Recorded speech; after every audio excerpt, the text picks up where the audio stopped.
Hello everyone, আসসালামু আলাইকুম। আজকে আমরা পেজ নাম্বার 43 এর ম্যাজিক ম্যাথস দেখব।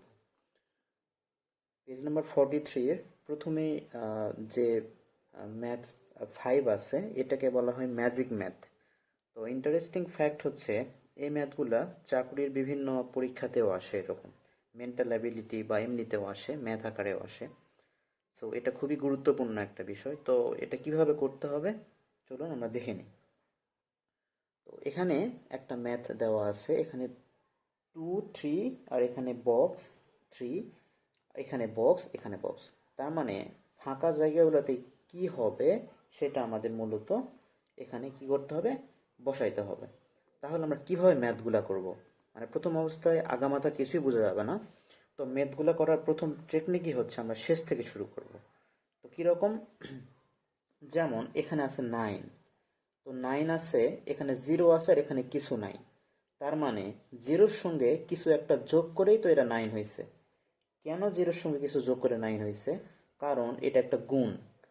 তো মাল্টিপ্লিকেশনের ক্ষেত্রে প্রথমে আমরা এক ঘর করছি, এখানে কিছু একটা সংখ্যা ছিল, সেটা দিয়ে করার পর এটা হয়েছে। তারপর 2 নাম্বার ঘরের জন্য আমরা 0 দিছি, তারপর এটার জন্য আবার 3 3 9, 3 2 6 এটা করেছি। তারপর আমরা কি করি, তারপর আমরা সাধারণত যোগ করি। তার মানে 0 আর কিছু একটা যোগ করে 9 হয়েছে। তো 0-র সঙ্গে কত যোগ করলে 9 হয়? 0-র সঙ্গে অবশ্যই 9 যোগ করলেই 9 হয়। এটুকু আমরা বুঝলাম। এখন এটা ফিল আপ আমাদের শেষ, এখন আমরা আগে আবার যাব। তাহলে এখানে হয়েছে 9, তো এই 9টা কোত্থেকে আসছে? নিশ্চয় এখানে কোনো একটা সংখ্যা ছিল, এই সংখ্যা আর এই সংখ্যা এটা কি হয়েছে, গুণ করা হয়েছে। গুণ করার কারণে এটা 9 হয়েছে। আমি আবারও বলছি যে এই সংখ্যায় কিছু একটা ছিল এখানে, আর এখানে তো 3 আছে।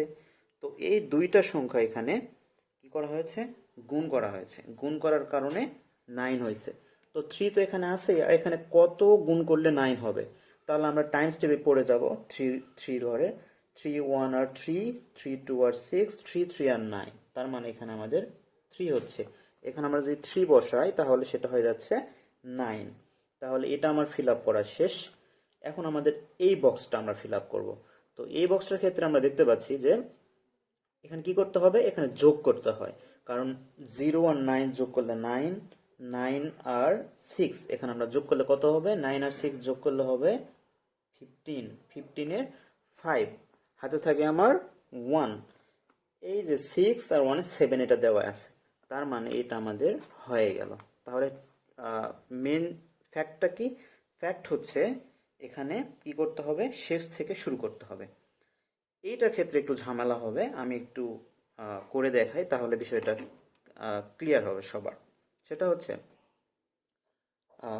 প্রথমে এখানে আমাদের 3 আছে, তারপর এখানে বক্স, এখানে বক্স, এখানে আবার বক্স, আর এখানে 2 আছে। তার মানে কত এখানে গুণ করে 2 হবে, 3 এর সঙ্গে কত দিয়ে গুণ করলে এখানে 2 হবে? তাহলে আমরা 3 ঘরের টাইমস টেবিল পড়ি।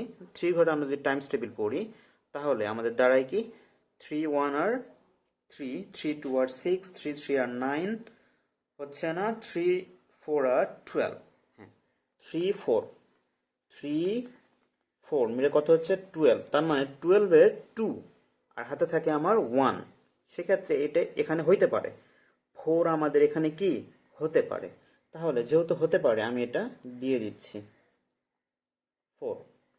তাহলে 3 4 12 2, হাত থেকে 1, আমার হাতে 1 আছে, আর এখানে বক্স আছে। তো এই দুইটা গুণ করে এই যে হাতে 1 আছে, এই হাতে 1 আবার কি করতে হবে, যোগ করে আমার এখানে লিখতে হবে। গুণের নিয়ম তো এইটাই, যে যেটা এখানে আমরা সাপোজ এখানে হচ্ছে 4 আছে, তাহলে 3 4 12, হাত থেকে 1, আর এখানে ধরলাম যে 4 আছে, তাহলে 4 4 16 আর একে 17।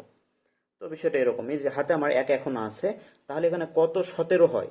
তো আমরা যদি টাইমস টেবিল পড়ি তাহলে দেখা যাচ্ছে যে 4 4 16, আর ওই যে হাতের 1 আমার ছিল, 16 আর 1 17, 17 7, হাতে থাকে আমার 1, এখন আমার হাতে 1 আছে। তাহলে এখানে কিছু একটা সংখ্যা বসবে, বসে 1 যোগ করতে হবে, ওই যে হাতের 1 যোগ করে আবার যেন কি হয়, আবার যেন 23 যেন হয়। তার মানে আমরা এখন কি করব, আমরা এখন এখানে এমন একটা সংখ্যা দিব যে সংখ্যাটা গুণ করে ওই যে হাতের এক যোগ করে হবে 23। তাহলে আমরা চেষ্টা করি 4 5 20 আর 4 6 24, 24 আর একে 25 হয়ে যায়, কিন্তু আছে 23। তার মানে এটা হচ্ছে না। আমি আবারও বলছি, আমি যদি এখানে যদি 5 যদি দিই তাহলে 4 5 20 আর ওই হাতের একে 21, কিন্তু এখানে লাগবে 23, তার মানে হচ্ছে না। তাহলে আমি যদি 6 দেই তাহলে 4 6 24 আর ওই হাতের একে 25, কিন্তু এখানে আছে 23। তার মানে এইটা যেহেতু মিললো না, এটা আমাদের কোনোভাবে আর এইভাবে মিলানো সম্ভব না। তার মানে বিষয়টা হচ্ছে যে আমি যে এখানে 4 আর 4 দিয়ে 4 আর 4 16 আর একে ওই হাতের একে 17 করেছিলাম, তো এখানে 4 আর 4 ছাড়াও অন্য কিছু দ্বারা 7 করা যায় কিনা সেটা আমাদের দেখতে হবে। এই জন্যই আমি এটা প্রথমে পেন্সিল ব্যবহার করেছি, যাতে বিষয়টা বোঝা যায়। এইটার এছাড়া আর অন্য কোনো নিয়ম নাই। কেউ যদি নিয়ম জানেন আমাকে শিখাবেন, আমি শিখতে চাই। আচ্ছা, তাহলে এটার হচ্ছে 4 4 দিয়ে যেহেতু আমাদের 7 মিলছে, বাট এদিকে গিয়ে মিলতেছে না, তাহলে আমরা এমন কিছু খুঁজবো যে এখানে কিছু একটা 4, তো এখানে এটা হবে, এটা তো ফিক্স 4 এখানে হবে, বাট এখানে 4 হবে না। মানে 4 4 এখানে দিয়ে 7 হচ্ছিল, কিন্তু এদিকে গিয়ে 23 মিলতেছিল না। তাহলে এখানে আমাদের এমন কিছু দিতে হবে যেন 7 যেন আসে। ওই যে হাতের এক কিন্তু আমাদের এখনো আছে, 3 4 12 আর হাতের এক, তো এখানে গুণ করার পর হাতের এক যোগ করে যেন 7 যেন হয়। তো 4 দিয়ে যেহেতু আমাদের হইলো না, তাহলে আমরা 4 এর বেশি দিই। 4 5 20 আর একে 21, কিন্তু আছে 27, 7 আছে, 21 এর লাস্ট 1 আর এখানে আছে 7, তার মানে মিলতেছে না। তাহলে 4 6 24 আর একে 25, তাও হচ্ছে না। 4 7 28 আর একে 29 হচ্ছে না। 4 8 32 আর একে 33 হচ্ছে না। 4 9 36 আর একে 37, এবার হচ্ছে। তাহলে কত হচ্ছে এখানে? 4 9 36, 4 9 36 আর ওই যে হাতে এক ছিল 37। এখন আমার হাতে কত আছে? হাতে আমার আছে 3।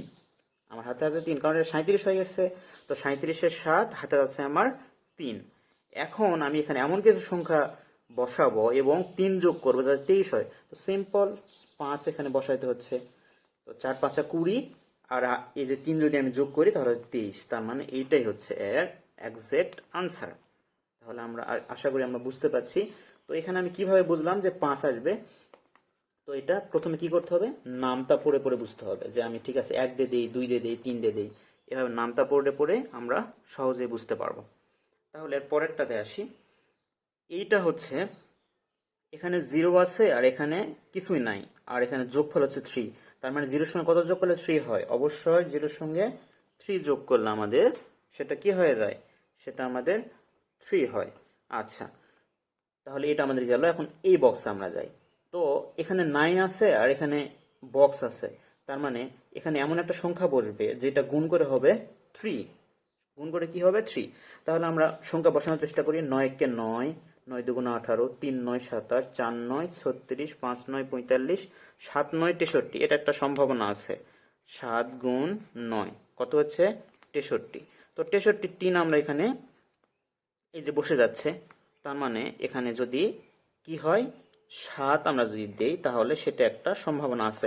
বাট শুধু এটা মিললেই হবে না, সবগুলোর সাইডে মিলে যাইতে হবে, মানে শেষের গুলোও যেন মিলে যেন যায়, এটা লক্ষ্য রাখতে হবে। তো আপাতত আমরা 7 দিলাম, যদি না মিলে আমরা আবার চেঞ্জ করার চেষ্টা করবো যে অন্য কোনোভাবে আবার কি আমরা অন্য কোনোভাবে এখানে 3 আনতে পারি কিনা, 7 ছাড়া অন্য কোনোভাবে। তো আপাতত যেহেতু 7 দিয়ে গেল, আমরা এটা দিয়ে মিলানোর চেষ্টা করি। আচ্ছা, তাহলে 7 9 63 3, হাতে আমার কি আছে? হাতে আমার 6 আছে। তাহলে এখানে আবার এমন কোন সংখ্যা বসাইতে হবে যেটা গুণ করে ওই গুণের সাথে এই 6 যোগ করে যেন কি হয়? 7 যেন হয়। তাহলে আমি যদি 7 কে 7 আর 6 কত হয়? 7 আর 6 13 হয়, তাহলে হচ্ছে না। 7 দুগুণ 14, 14 আর 6 কত? 14 আর 6 20, হচ্ছে না। 3 7 21, 21 আর 6 কত হচ্ছে? 21 আর 6 হচ্ছে 27, তার মানে হচ্ছে। তার মানে কত দিব? 3। এটাই কিন্তু ফাইনাল না, আমরা শেষ পর্যন্ত মিলানোর চেষ্টা করব। শেষ পর্যন্ত মিলাইতে পারলে এটা ওকে, না হলে আমরা আবার সংখ্যা এক্সচেঞ্জ করে দেখবো এটার মতো করে। Okay fine. তাহলে 3 7 21, 3 7 21 আর হচ্ছে 6, 21 আর 6 কত হয়? 27, 27 7, হাত থাকে 2। তাহলে এই 2টা কি হবে? এখানে বসে যাবে, কারণ আর তো গুণ করার কোনো সংখ্যা নাই যে আমরা 2টা রেখে দিব। সো এই 2টা এখানে বসে গেল। এখন এই প্রথম লাইন আমাদের করা শেষ।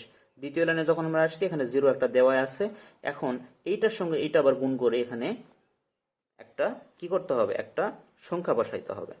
আচ্ছা, তো এখানে একটা বিষয় যে এখানে 7 আছে আর এখানে 4 আছে, তার মানে 7-এর সঙ্গে এই এই এখানে একটা সংখ্যা ছিল সেইটা যোগ করেই তো এটা হচ্ছে 4 হয়েছে।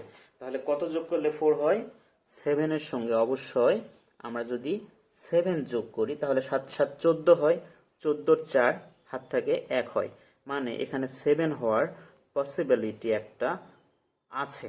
তাহলে এখানে যেহেতু 7 হচ্ছে আমরা দিতে পারতেছি, তাহলে এখান থেকে এখানে একটা সংখ্যা ছিল বা থাকবে, সেই সংখ্যার থেকে 9 গুণ করে নিশ্চয়ই এখানে 7 হয়েছে। তার মানে কত গুণ করলে 7 হয় আমরা আসি এবার। তাহলে 3 9 27, এই যে 27, তো এখানে 7 হয়ে গেছে। 3 9 27, হাত থেকে 2, হাত থেকে কত আমার? হাত থেকে 2। সো এখানে তো সংখ্যা আছেই, তাহলে 3 3 3 9 আর 2 9 আর 2 কত হয়? 9 আর 2 11, 1 হাত থাকে 1। তো আর যেহেতু নাই আমি এখানে একটা দিয়ে দিব, মানে 11 টোটালটা আমি দিয়ে দিলাম। তাহলে এখন আমি কি করব? এখন আমার বক্স সবগুলো করা শেষ, এখন শুধু যোগ করে দেব। তাহলে 3 আর 0 যোগ করি 3, আর 7 আর 7 যোগ করলে করাই আছে এটা 14, হাতে থাকে আমার 1, আর 2 আর 1-এ 3, 3 আর ওই হাতের 1-এ 4, আর এখানে 1। তার মানে এইটাই হচ্ছে আমার এই ম্যাথটার সলিউশন। তো এই ম্যাথগুলো প্রথমে একটু কি লাগতে পারে? খটকা লাগতে পারে, কারণ নতুন যে কোনো জিনিস দেখলে সেটা মনে হয় যে এটা কেন, এটা কিভাবে হইলো। সো কি করতে হবে? ম্যাথটা বারবার রিমাইন্ড করতে হবে, ভিডিও ভিডিও পজ করে বারবার দেখতে হবে। খুবই ইজি একটা ম্যাথ, এগুলাকে ম্যাজিক ম্যাথ বলে মূলত। তো এগুলা চাকরির পরীক্ষার জন্য খুবই ইম্পর্টেন্ট। ক্লাস 4-এর বাচ্চাদের জন্য এটা দিয়ে দিছে। তো এনিওয়ে, আশা করি ভিডিওটা ভালো লেগেছে। যদি ভালো লেগে থাকে তাহলে কমেন্টে জানাবেন। তো সবাইকে আল্লাহ হাফিজ।